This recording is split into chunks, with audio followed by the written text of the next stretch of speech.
Welcome to the September general meeting. So happy to see everybody that I can see. If you are able to turn your videos on, please do so. It's always so much easier to interact with faces than blank black screens with names on them. Also, please remember to mute your mics if you are not speaking. Just a really quick announcement before we get started. TCHC is in need of some client stories. So if you have any clients that you feel their journey needs to be shared, or they have a good story to tell, please email David Swain. I'm going to put his email in the chat box right now. That way you can connect with him and he can make that happen. Okay.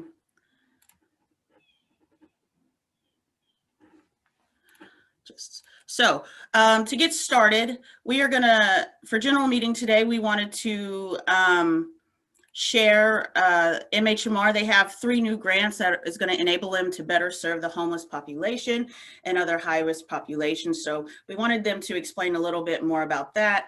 And then we were going to hear from the TCHC planning team. And they wanted to talk about or have a conversation with you guys about racial disparities and returns to homelessness that we've been seeing at the system level. We kind of wanted to get your opinion on some things. So with that said, I will go ahead and turn it over to Stan Baker. Stan, are you on? Stan, I don't think I see him. Hold on. Is there somebody here from MHMR that is representing for Stan Baker? Okay, he might have some issues coming on. Alex, are you ready to go?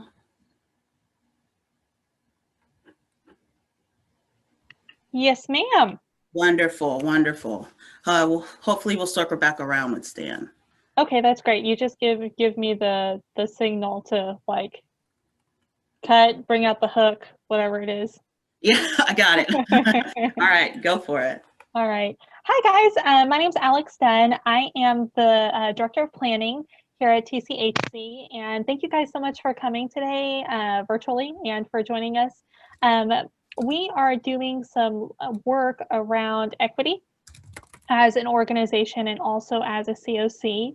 And so we really wanted to have a conversation with you guys about the data that we're seeing and get your input about what it is that is context for what we're seeing, and get your ideas for how we can move the COC forward in improving outcomes for our clients and our participants. So that's what we're hoping to do today. I'm going to share a couple of numbers with you guys, and then we've got a series of questions, like I said, that we would like to have a discussion with you guys about, and appreciate y'all's thoughts and comments and participation as we work on improving our system. So we have seen some disparities in returns to homelessness among our participants, and specifically in permanent supportive housing, we have seen that returns to homelessness for Black men is 37% versus white men in our system. Their returns to homelessness are at 14%. So that's a pretty significant difference than what we would expect to be occurring. And this is, again, something that we're seeing system-wide. And so we also did some work, Anthony did some work of looking at disparities nationally. HUD actually put out a really cool disparity impact tool to explore disparities in your community. And we found that us and Dallas both ranked pretty highly in disparities nationally. So the tool that HUD put out gave disparities as a decimal up to 1.0, and Tarrant County, as far as a racial disparity impact, was a 0.34, and Dallas County was a 0.38. And so really, if you put both of our systems together, if you think about this area as a metroplex, that's really significant. And to give you guys some context on that, the highest disparity coefficient for the large COCs across the country was 0.50, and that's in New York. So we were pretty high up there as far as racial disparity nationally. So on the list, there's 1, 2, Dallas would be 3rd, and 4, 5. Fort Worth would be 6th as far as racial disparity impact. And so we really wanted to dive in and explore how we can reduce that impact and how we can improve our services. And so we've got a series of questions that we're going to ask that we'd love your input on. And wanted to give you that context of why we were exploring this as well. Also, I should mention, I forgot to mention this, TCHC as an organization is also doing some work around inclusion and diversity. As an entity ourselves, we have a consultant that we're working with as an organization to improve our inclusion and diversity as an organization, and reduce systemic racism within our organization as well. So this is something that TCHC is looking at both internally within our own house to clean up, so to speak, and then also within the system as far as how we can better serve our participants. So the first question that we have that we'd love your impact on is, as we're looking at returns to homelessness, what are the things that you guys have seen that are really the most helpful in resolving client homelessness? And how do we feel that race or ethnicity might impact those factors? Please feel free to unmute yourselves or put it in the chat box if you are in a loud space.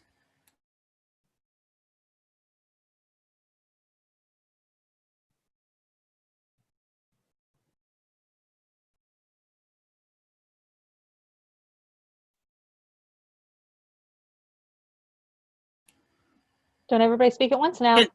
Can you repeat the question, Alex? I sure can. I sure can. Thank you. So maybe we'll start with just one. As a broad question, what are the things that you guys have found most helpful in resolving client homelessness in general?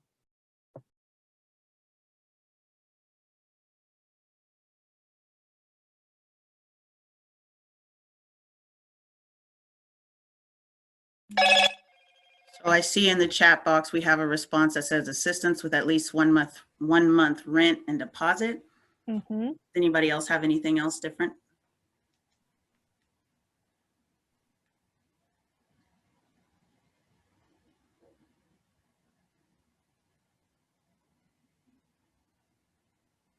Nobody has anything else. I tell y'all, if we were at the meeting, you guys would wait till the end of the meeting to come up and tell me something. Don't be shy. You can even if you're shy, you can put it in a private chat to me and I can read your response. No problem. Evan says increase income. That's great. Thank you.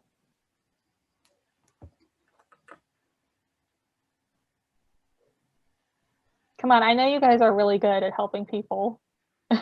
Job assistance. Thank you. Okay.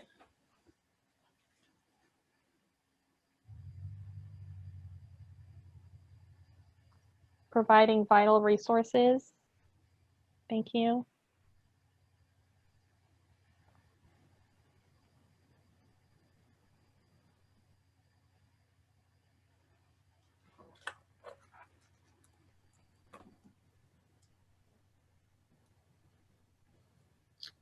Okay.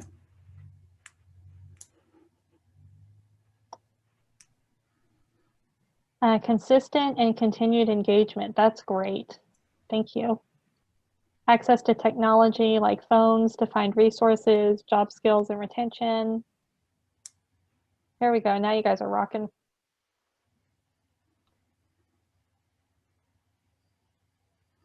I see somebody rubbing their hands like this. I hope you're about to blow this chat up. That's what it looks like. I'm ready. That's what we want. We're I'm not going ready. to call you out because you might not do it. Oh, and she turned her camera off. That's what you get, Shannon. Okay, how do you guys feel race or ethnicity might impact people's ability to resolve homelessness, especially as it relates to these ways that we're talking about with addressing homelessness, like things like job skills, technology, engagement? Oh, somebody said move out starter kits. I missed that one. Thank you.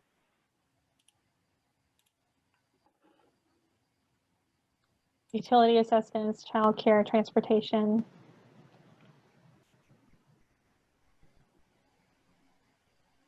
Thank you, guys. So how do you guys think that these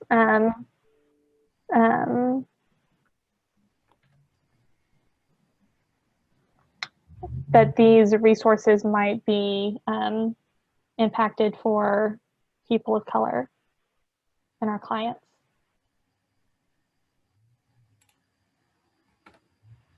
I'll go ahead and put the question in the chat just in case you guys need to reference it. Oh, that's a great idea. Thank you, Shannon.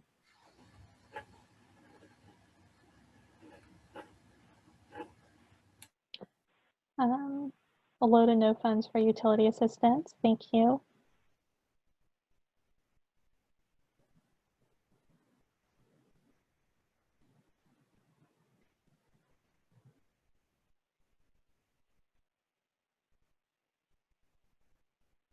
I know you guys have opinions on this.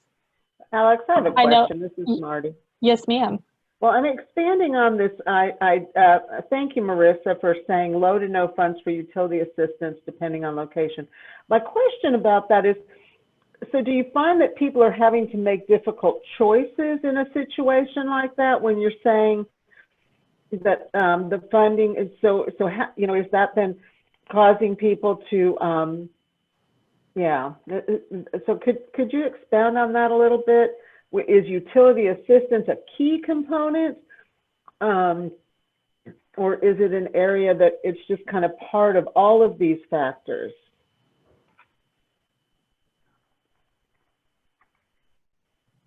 Where's Marissa? I know she's here. I'm here. I was typing. So basically what I was going to type is utility assistance in a low income area, depending on where it is, the funds that they may have for utility assistance may be low, rather than in a more up and coming area. So access for people to get access to utility assistance, it may be a lower chance for them to get it rather than in a different area. Mm-hmm. Thank you. No problem.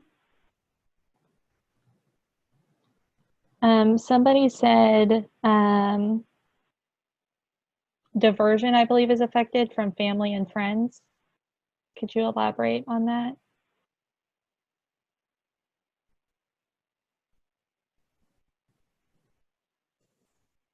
And I brought that up because of the way that wealth is generated and passed down through the generations. Oh, yes. And so there's not going to be as many where, you know, one group might have more wealth to prevent and divert the individual, you know, possibly a minority group who hasn't had that opportunity within their heritage or within their family background to build up that type of wealth to cushion them from that sort of a thing. Mm-hmm. That's a great point. Thank you. Tasha said background. I'm assuming, well, I don't want to assume what you mean by that. Could you elaborate, please?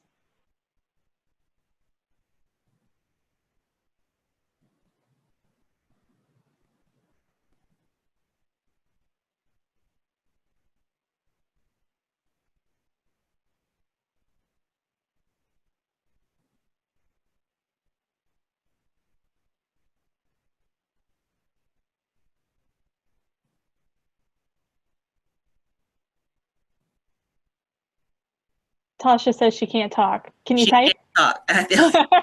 Yeah, she's trying to take the response. Go ahead, Tasha, go ahead. Gotta love technology, right?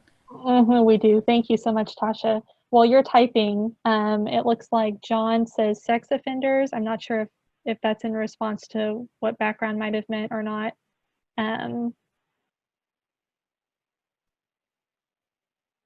Justin says decreased access to well-paying and long-term employment. Janetta says that Tamara said that there is a stigma in Black people, especially in the times we are in with the whole Black Lives Matter movement and racism in the nation, which I believe has caused a spike in Black men being homeless or becoming homeless, excuse me.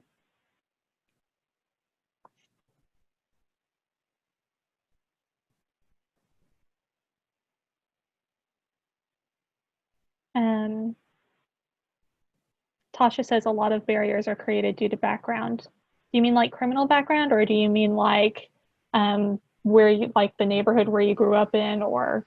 She shook her head yes for criminal background. Thank you, ma'am. Okay. That's good. Thank you so much.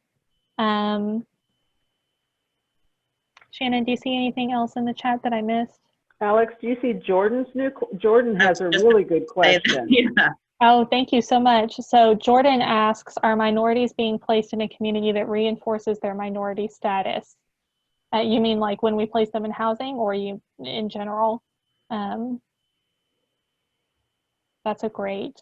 And Marissa says yes, which makes it an even more interesting consideration. Thank you, Marissa, for weighing in on that. Mm-hmm. I see one that we missed here. It says, I feel that Black men, Nicole H says, I feel like Black men may not be as trained. Oops, I missed it. It's gone. Hold on. As trained or as confident in doing the things that it takes to retain their housing. That's interesting.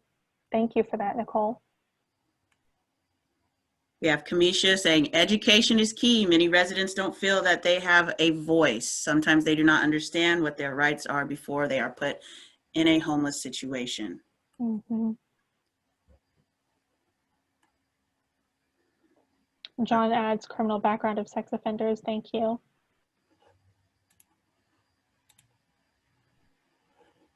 Okay. Thank you guys so much for this input. It's really, really helpful to us. Is there anything else that anyone would like to say about the questions that Jordan posed about minorities being placed in a community that reinforces their minority status, or Nicole's comment about Black men may not be as trained or as confident in doing the things it takes to retain their housing? Nicole says like bill paying, budgeting, finding resources for help, etc. Yeah, those are skills. Those are hard skills that have to be learned.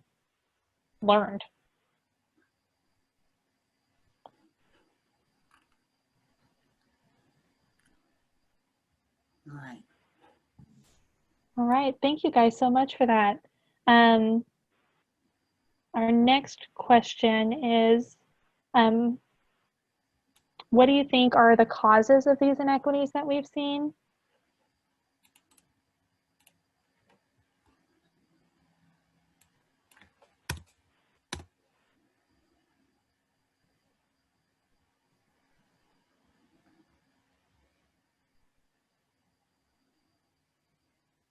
We've talked about some of them, I feel already. We've mentioned backgrounds or sex offender status.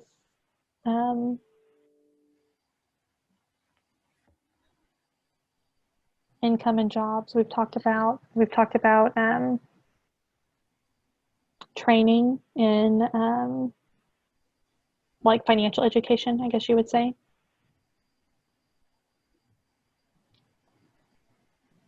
Nicole says landlords too could possibly be more lenient with white residents as opposed to Black residents. Just an idea. That's an interesting idea. What do you guys think about that? Thank you, Nicole. John adds in general stigma against race and background.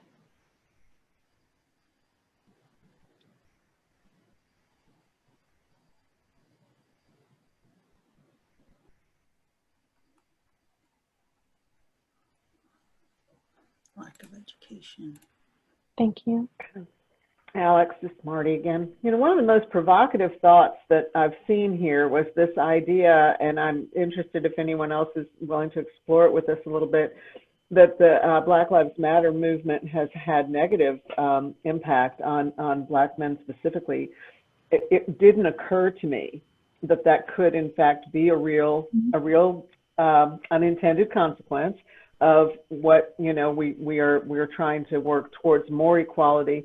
And then does the reality then set in that what we know is that sometimes that the response to that sometimes can be even more pushback against. So I'm interested if anyone actually has seen that. I totally, Kamisha, you are so spot on with systemic racism and general, you know, generational poverty. These are such real things, and I couldn't agree more with them. I just, like I said, that BLM comment, I was like, wow, I didn't see that one coming, but I'm sort of thinking maybe there's something to that I didn't think about.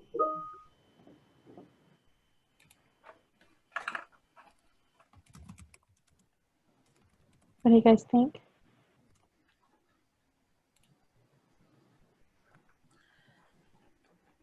I like what Sadie said here. I think it's worth noticing that Black people are at the bottom of the wealth gap. A lot of time it's harder to find leverage and support any long-term financial goals. Mm-hmm.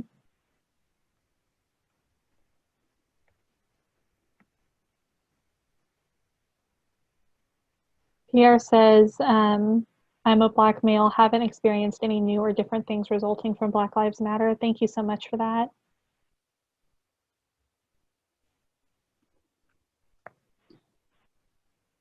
Charlotte says the disproportionate rate of incarceration of Black men. That's a very good point. Thank you.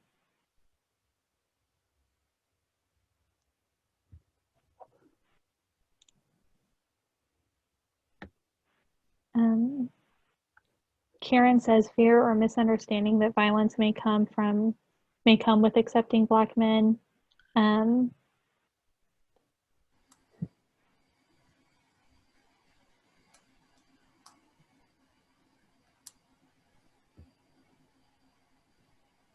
Well, that's a great one, yeah. Untreated mental illness and lack of access to proper care and treatment. That's great. Thank you, Kelly. Absolutely.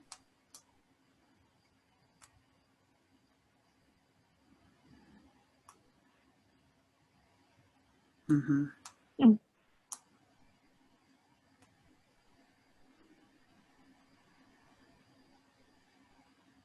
Pierre confirms that fear of a misunderstanding that violence may come with accepting Black men has been around for a long time. Thank you for that.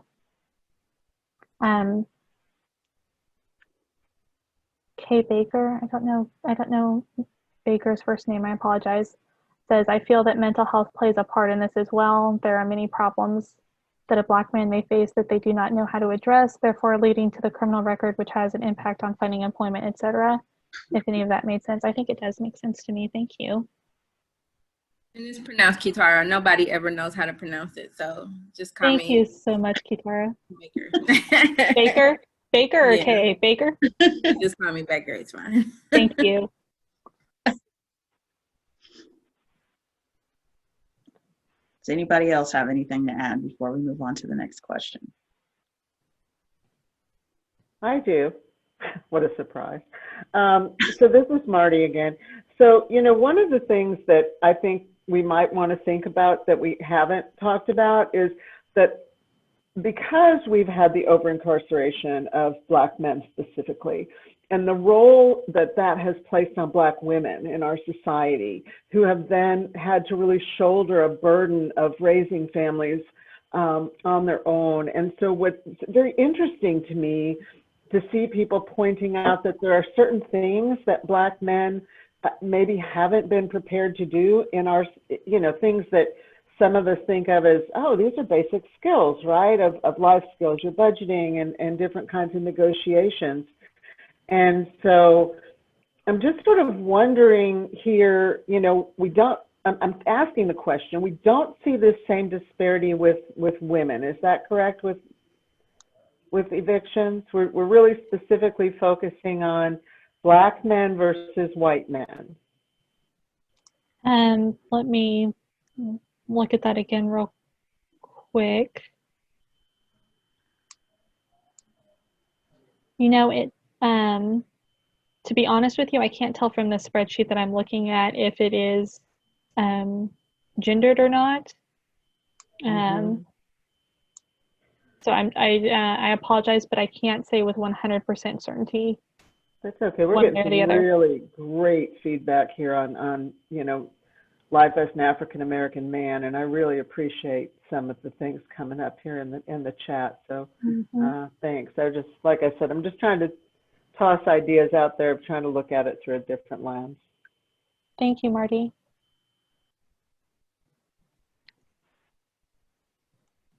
Okay.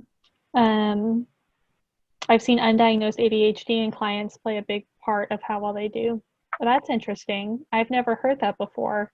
Would anybody share more about that? That's something that I haven't seen brought to my attention yet.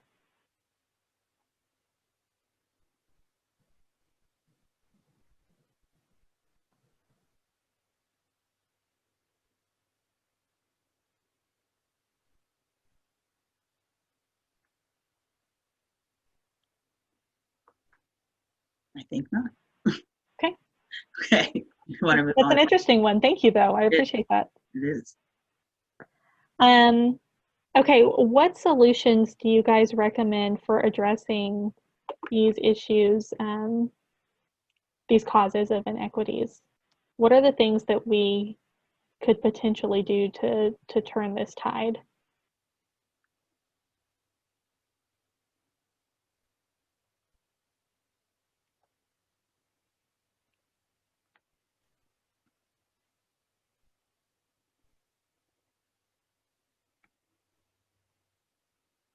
Somebody has to have something. Y'all deal with these people all day, every day. Yeah, What like, are some things that we need? yeah, when you think if I ran the world, this is the way that it would be and I would solve all the problems. I don't know if you guys ever have that fantasy. I do sometimes. But this is the moment to tell us. Absolutely. We definitely need your feedback on this. Be bold and advocate when we see injustices. More educational opportunities. This is a tough topic, which is why we got to try to bring it out now. Yes, thank you guys for walking through this with us. No, You guys got some ideas, though. I like this. Lowering income requirements for apartments. Some type of homemaking type classes. Is it possible to educate the landlords and the apartment managers? Is that a feasible answer? Yeah. Kimberly nods yes. Yeah, absolutely. Oh, that's interesting. Pierre says take a deeper look at the eviction rates and who is doing the evictions. That's interesting. Kimberly's nodding again. I keep looking at Kimberly like, is that a thing? We are looking at that, she says. All right. More eviction awareness. Education. Or education and awareness. Overcome our own biases. Yes, we have to start on ourselves. Thank you. Right, but it's just faster to talk about it real quick. But going back to the eviction data that we're kind of dissecting is the way that evictions are filed and the way that we get the data is by precinct. So everybody is assigned like a sub courthouse depending on what area of Tarrant County they're in. So we've been kind of looking at one, do our clients specifically get housed in one or more of those precincts more than others? And then we can kind of look at, somebody asked earlier, are we housing our clients in areas that they don't have the opportunity to increase their economic status. So that kind of comes along with that. As well as, are we seeing more returns to homelessness through eviction in one area of town over others? And also, is there a particular area in our county that may be more tolerant or does file more evictions, or kind of what does that look like? So all of those are great ideas, but we are looking at all of those, and we'll continue, because we'll see after effects for COVID for a while, I'm afraid, into next year. But anything specifically you guys want to look at or have suggestions to look at, we're always open. But I'm glad you guys want to know that, because we're looking at it. Thank you so much, Kimberly.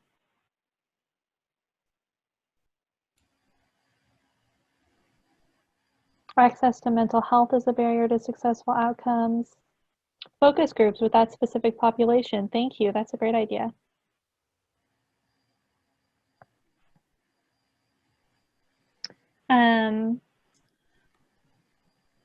Have any of you noticed how difficult it is for a Black man to open up to a white service provider? If so, how do you address it or make them comfortable opening up about their problems?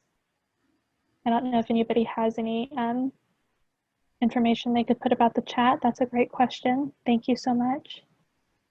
Baker? Alex, Yes. I'd like to chime in. I will say that I've worked with many African American males, and I personally did not experience that. Thank you, Charlotte. John says it just takes time to build rapport. Thank you.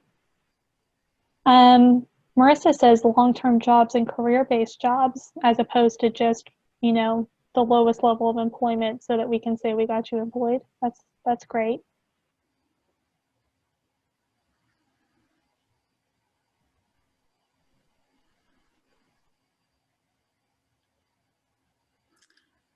I like that thought, Marty. Yeah. Marty says, what about an effort to increase opportunities for Black men to get employment skills as property managers and landlords? That's interesting.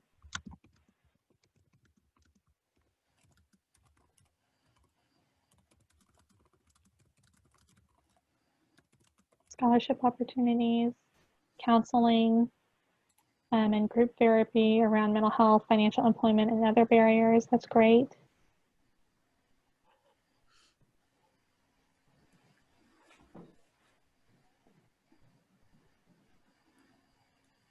Does anybody else have anything to add before we move on to the next question?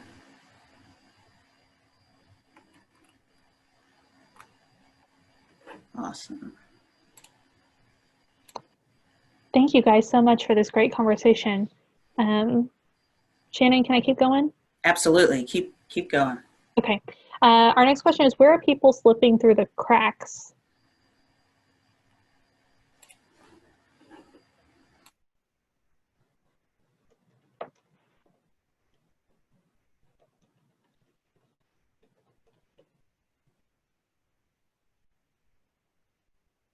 Not following up, says Tasha. Someone says lack of phones.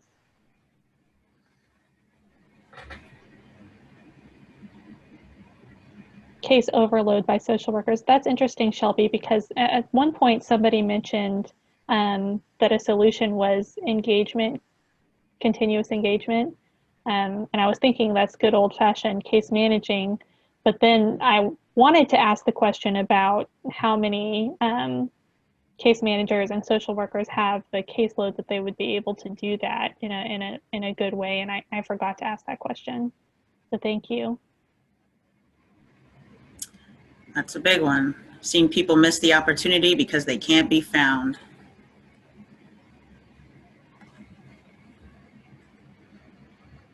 Yeah, Jordan's talking about getting upstream, not waiting until a client is evicted to address the issue, and addressing issues before they become problems.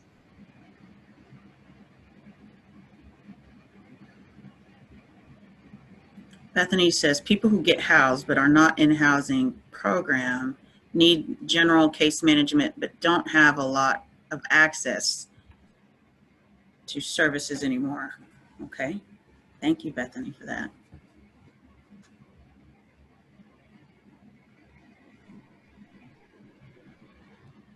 What else y'all got? What else? What else? I like it. I love it.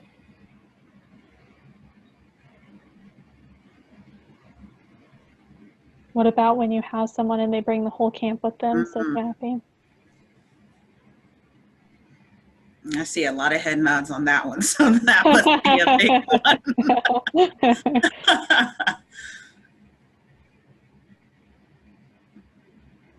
What do you do with the camp? The question. True.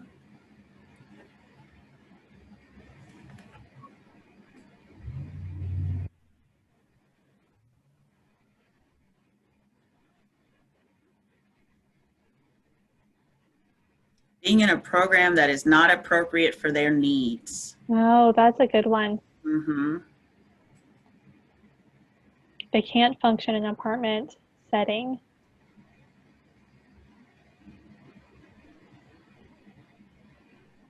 Most people fall through the crack because they don't know about the services that are out there, or when they find out it's already too late. Thank you.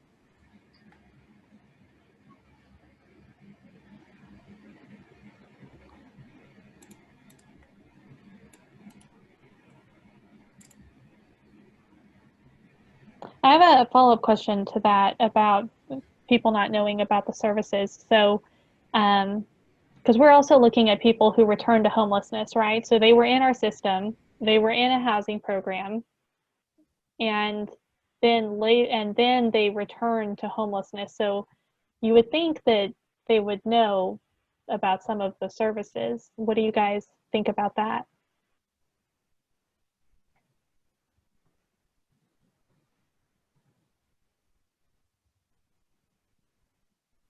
I agree with Kamisha. Not making appropriate referrals based on client needs. I think it's a good one as well. Some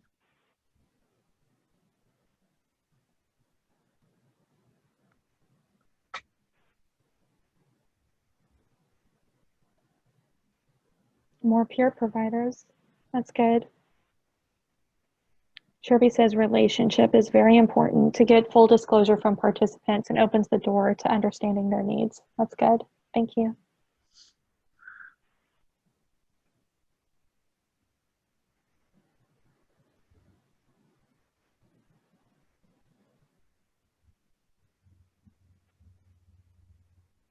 Thank you, guys.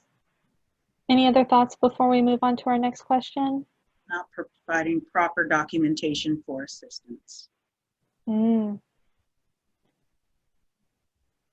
That's good. Thank you, Kelly. All right. Our next question is, what important parts of the system or our processes do you think we should be looking at in regards to these disparities?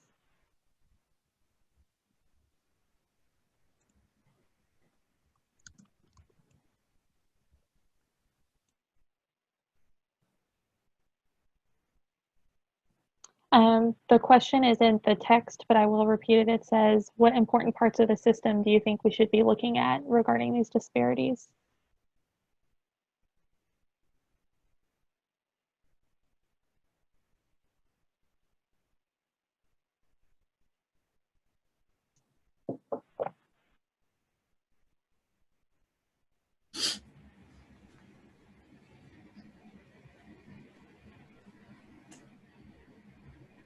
Stakeholders, Kamisha says.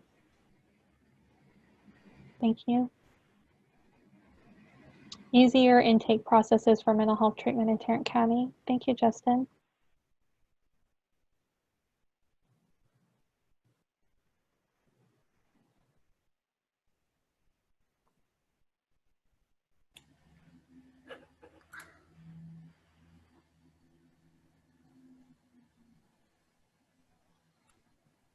Resource navigation and education.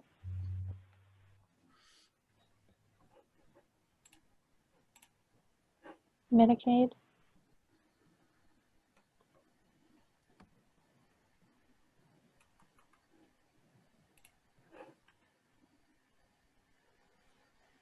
intake, understanding the strengths and needs, counseling groups that would assist the participant. Thank you.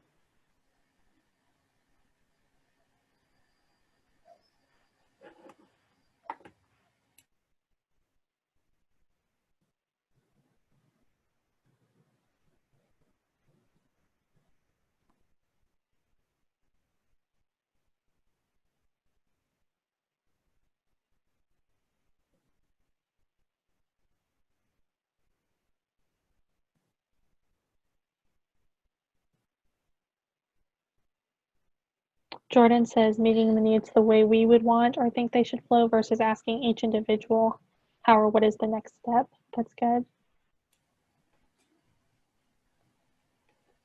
So getting that buy-in and that engagement and rapport at the beginning.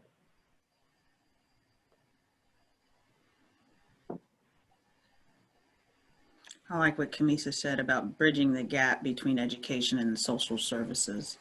Yes, that's good.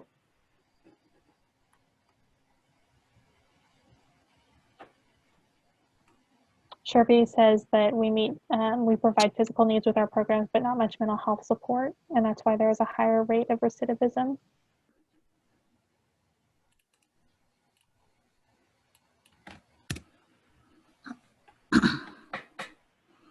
This is great feedback. Thank you guys so much. We really appreciate this.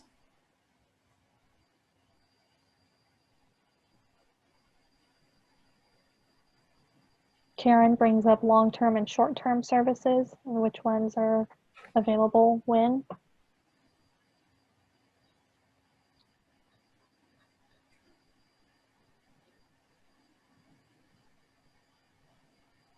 Charlotte has a revolutionary idea of bringing mental health services to the client rather than the other way around. Like it's hand claps from Sherby. Get a hand, yeah. I saw. Oh, alternative mental health care for those who refuse meds.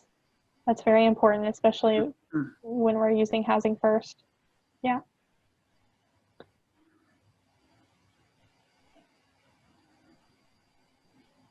Oh, this is a great question. Kimberly asks, do you think that there are too many moving parts to receiving assistance that it overwhelms the client?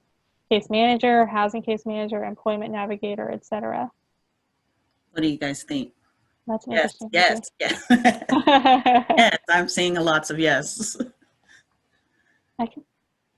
Kimberly, that is a yes. Thank you for that feedback. All right, should we move to the next question? Yes, ma'am. Let's look at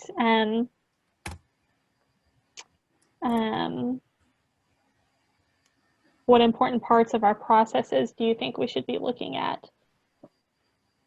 So in processes, you know, we're thinking assessment, intake, coordinated entry, housing, discharge, exits. Where are the parts of our processes that we might need to look at?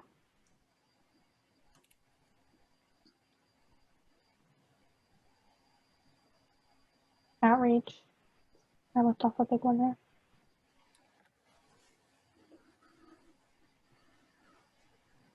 Discharge planning, Charlotte asks. I think that's a huge part of the process. Mm-hmm. And that kind of makes sense with returns to homelessness being where we're seeing a lot of this difference. Critical document attainment and DCSF for diversion.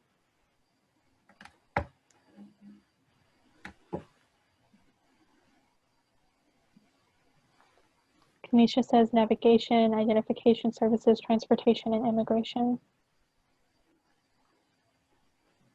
Or the CHUNs, as we call it.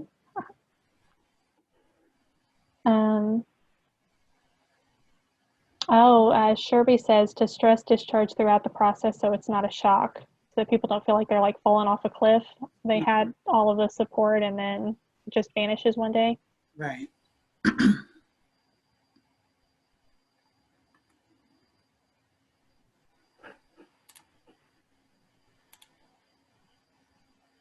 Help clients find support in the community.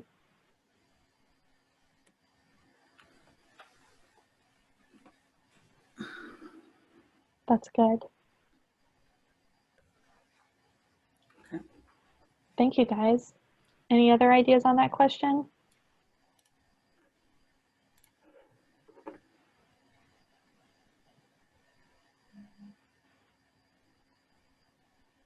Okay.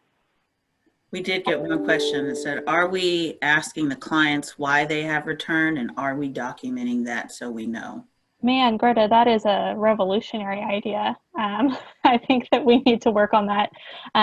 We just identified this as an issue within the last 4 to 6 weeks. And so this is the first step of a very long process that we're going to be taking over the next year minimum. And I think that's a really great idea. Thank you so much. Nathan says it's asked in the VI Spidet, but not sufficiently enough.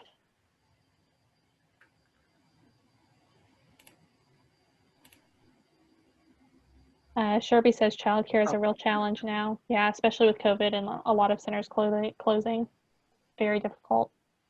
Mm-hmm.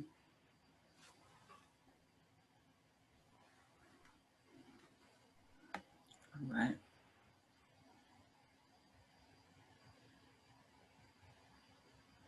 That's good. Our next question, we need more bridging rapid rehousing to permanent housing, Kamisha said. Thank you.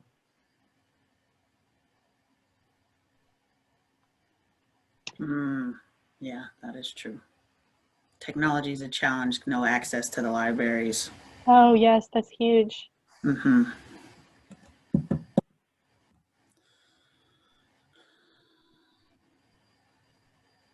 Oh, I really like this idea that Karen has, coming up with a backup plan for discharge so that clients can be prepared in case the first plan doesn't work out. Yes. Yes, that gets another a lot of head nods. That's great. Thank you. Because the first plan almost never works out, at least in my life, and I've got quite a bit going for me. So that's true. Yeah, Sherby confirms true discharge planning, different plans. Thank you so much. Okay, our next question is, what resources do you think would help?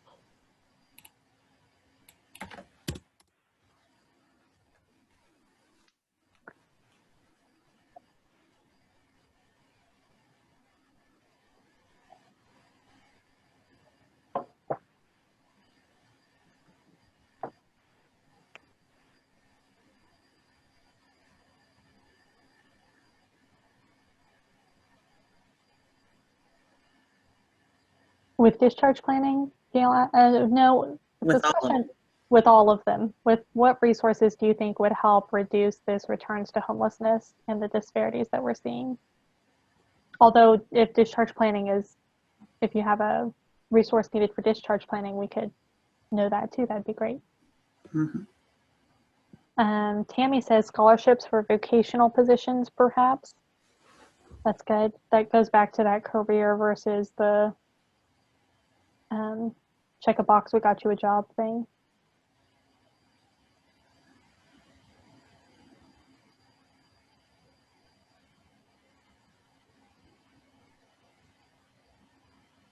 Kamisha says better collaboration between nonprofit and government agencies that provide similar services. That's good.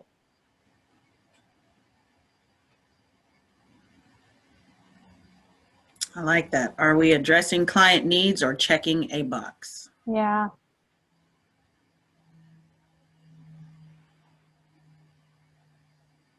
That's a hard one. Sharby said access to computers for job search, childcare to eliminate barriers to employment. Thank you.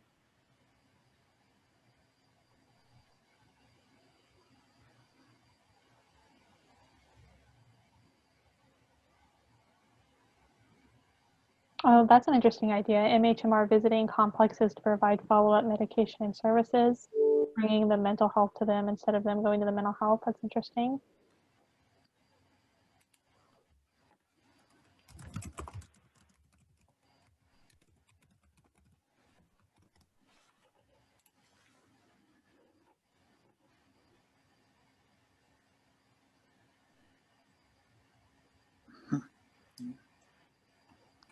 What other ideas do you guys have about resources that we need?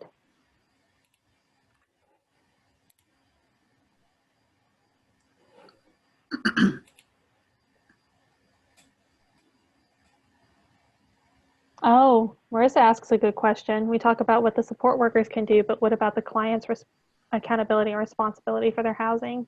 Ooh, That's true. mhm. They are ultimately responsible for following through and maintaining their housing. Tasha, Tasha, go ahead. You got it, Alex. We saw Sorry. it both at the same time. Tasha had an idea about mobile resource sites. Um,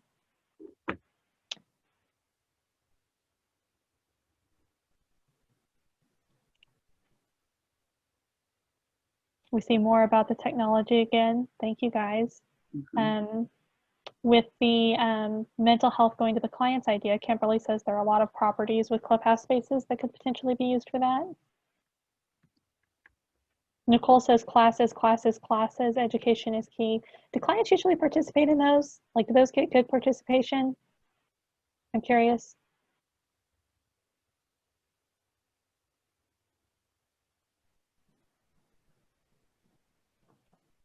Make them mandatory. Mandatory. LOL, she says, yes, I love that. That's good. Thank you guys. Did I miss anything? Shannon, what you see? No, I don't think so. Thank you guys. These are great ideas. Our next question is, what other questions should we be asking of our data when it comes to racial equity?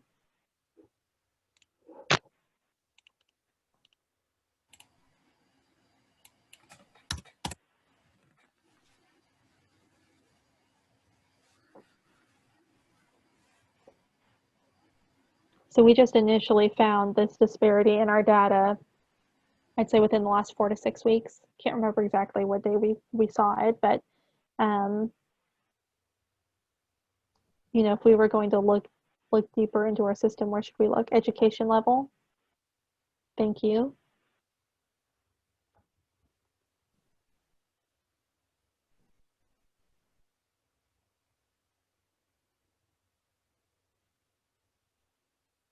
Oh, I like that idea, Charlotte. Could we ask the folks who are successful what made them successful? Use a strengths-based approach. I like that.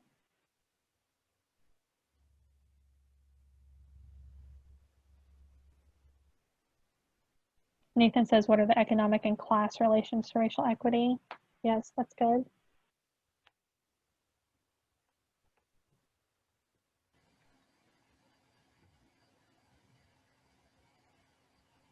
We talked a lot in the beginning about criminal backgrounds. Maybe that's a way to find data on that. I don't.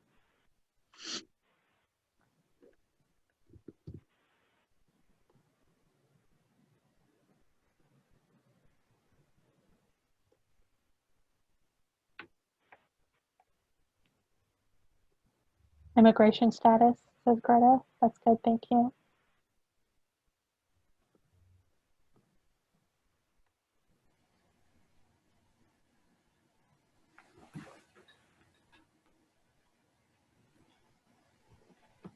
Oh, Sherby says income, education, and previous trauma. That's great.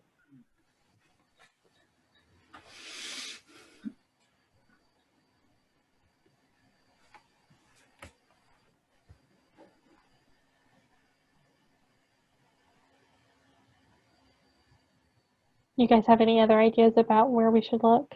What kind of data we should try to gather?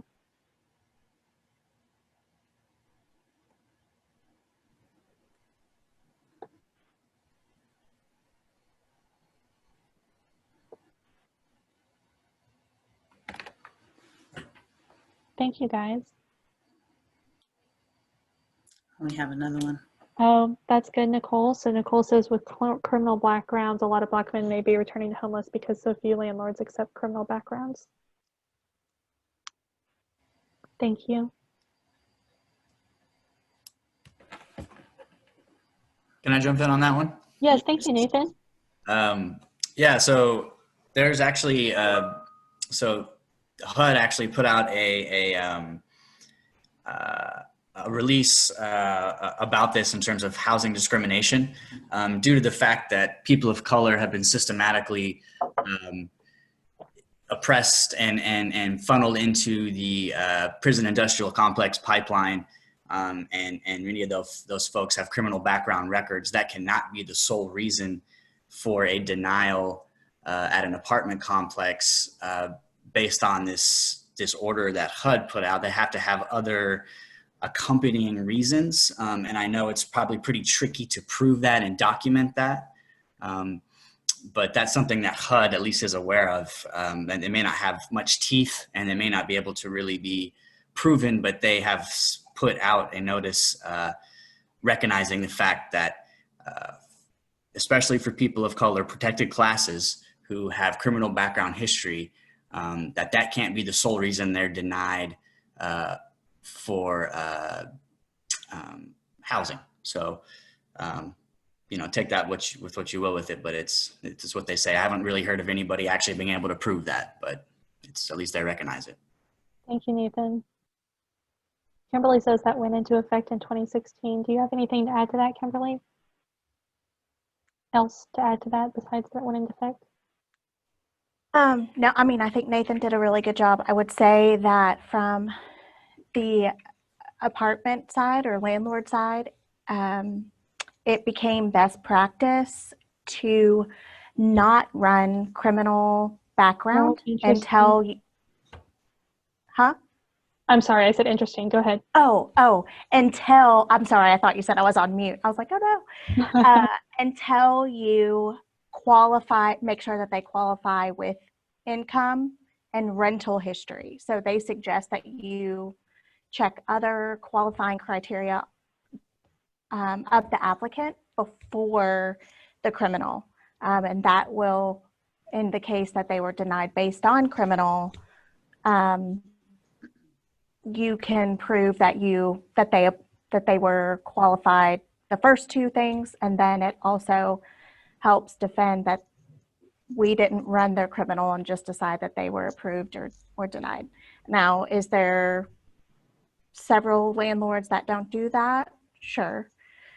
They also required that landlords no longer can blanket say, if you have a felony or if you have a misdemeanor, we cannot approve you, period. Mm-hmm.